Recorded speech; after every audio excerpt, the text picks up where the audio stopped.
yéen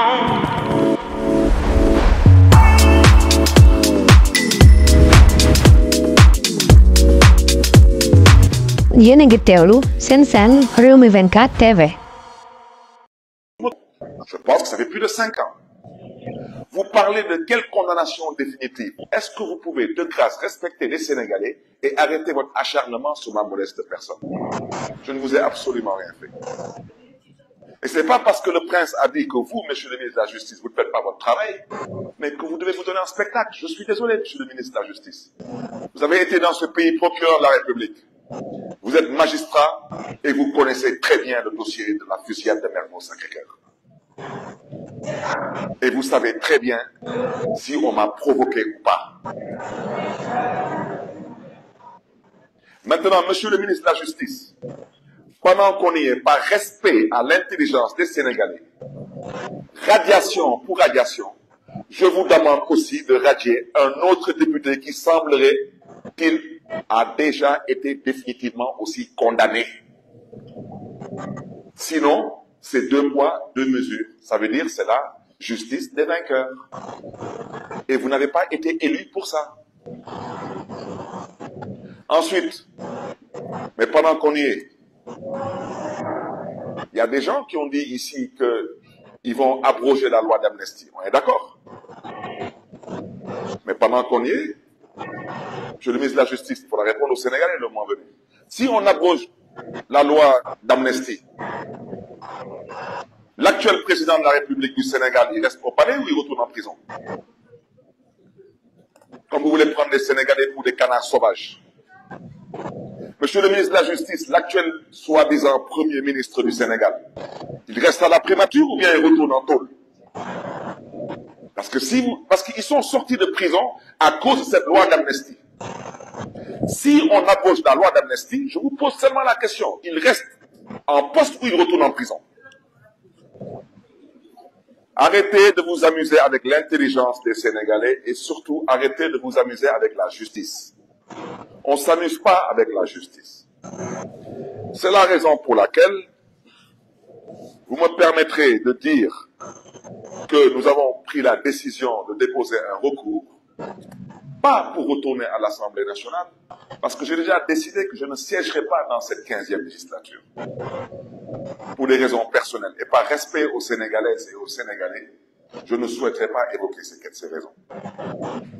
Mais nous voudrons aujourd'hui, à travers ce recours, que les Sénégalais puissent voir eux-mêmes si les tenants actuels du pouvoir sont des personnes sérieuses ou pas, des personnes de confiance ou pas, des personnes qui croient en l'état de droit ou pas. Parce que vous ne pouvez pas me radier et laisser d'autres personnes qui sont définitivement condamnées à l'Assemblée nationale, au prétexte que soi-disant, ils auraient suspendu leur mandat. Ils sont eux, condamnés définitivement, et eux, ils ont été condamnés il y a moins de 5 ans.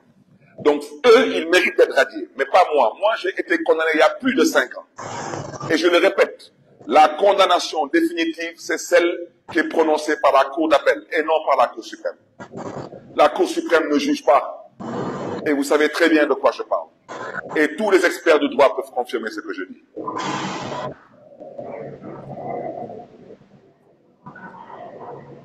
Je ne parlerai pas de la composition du bureau de l'Assemblée nationale pour dire que la décision du bureau de l'Assemblée nationale ne m'intéresse pas. Parce que je n'ai pas le temps de polémiquer sur des gens qui sont animés que de pouvoir plus ou moins exécuter des commandes politiques. Ici, à la mairie de Dakar, le maire de Dakar, il est élu au suffrage direct. Le président de l'Assemblée nationale du Sénégal n'est pas élu au suffrage direct. Quand le maire de Dakar est élu au suffrage direct, les autres membres du bureau sont élus au suffrage indirect. C'est pourquoi ici, le premier adjoint était un homme. Cette même justice nous a dit ce bureau n'est pas valable, vous devez le reprendre.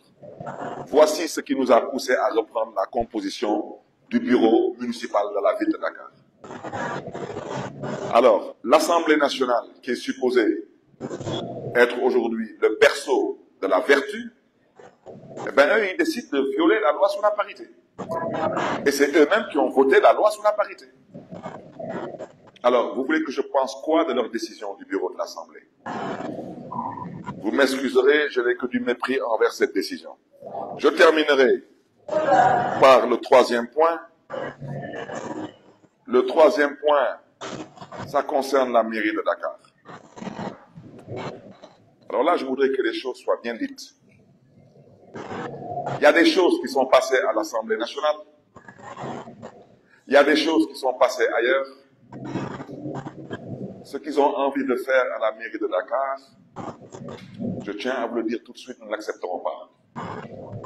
Nous ne l'accepterons pas parce que nous sommes nés dans ce pays. Nous avons grandi dans ce pays.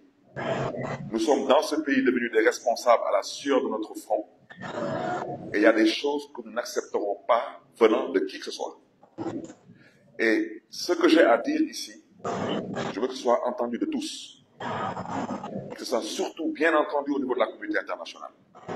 Parce que ceux qui pensent que le Sénégal est autre chose qu'une république, l'apprendront à leur dépens. Le Sénégal est une république. L'état de droit, vous avez la responsabilité de le respecter, l'état de droit.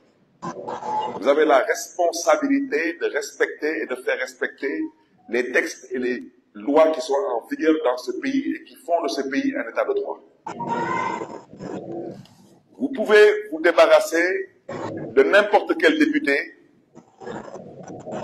dans un mandat en cours s'il est définitivement condamné pour un délit ou pour un crime.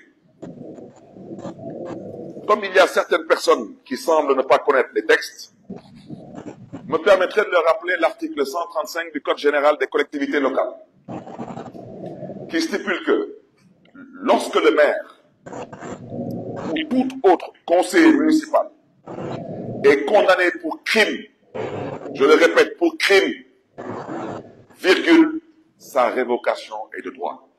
Je vous invite à retourner voir les arrêtés qui ont été rendus dans l'affaire de la fusillade de Mermoz-Sacré-Cœur. Je n'ai pas été condamné pour crime, j'ai été condamné pour un délit. Ce n'est pas un crime. Et je parle français. Maintenant, ceux qui ont décidé d'interpréter le français pour voir comment chercher des voies et moyens pour m'enlever de mon poste de maire de la ville de Dakar, je souhaiterais leur dire tout de suite, dès à présent, que je ne l'accepterai pas. Et je n'irai pas plus loin que ça.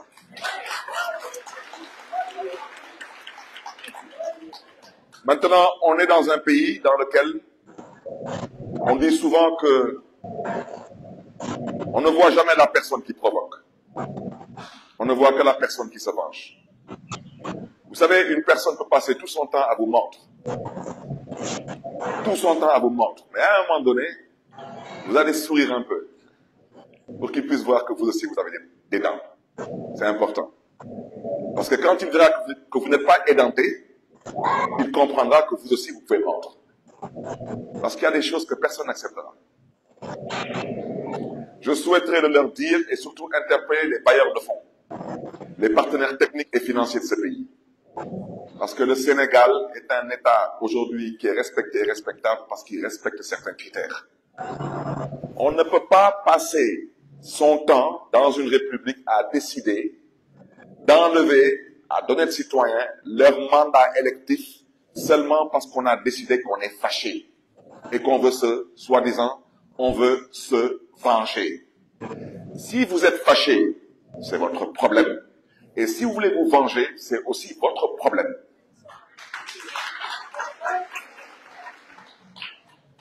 Je l'ai déjà dit, ma philosophie est très simple. Ku jëf jël,